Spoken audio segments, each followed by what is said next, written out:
അധ്യായം 105. അൽ ഫീൽ, മക്കയിൽ അവതരിച്ചത്. അൽ ഫീൽ എന്നാൽ ആന എന്നർത്ഥം.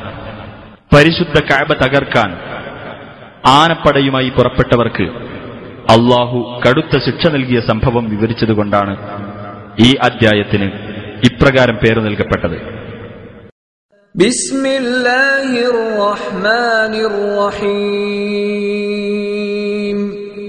അലം തറ കൈഫ ഫഅല റബ്ബുക ബിഅസ്ഹാബിൽ ഫീൽ.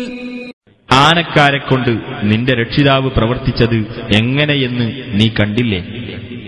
അലം യജഅൽ കൈദഹും ഫീ തദ്ലീൽ. അവരുടെ തന്ത്രം അവൻ പിഴവിലാക്കിയില്ലേ?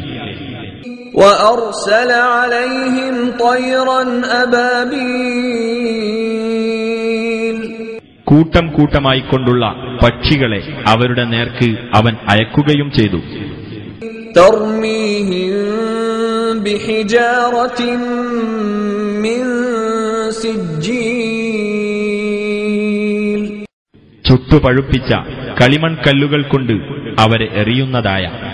ഫജഅലഹും കഅസ്ഫിൻ മഅകൂൽ. അങ്ങനെ അവൻ അവരെ തിന്നൊടുക്കപ്പെട്ട വൈക്കോൽ തുരുമ്പ് പോലെയാക്കി.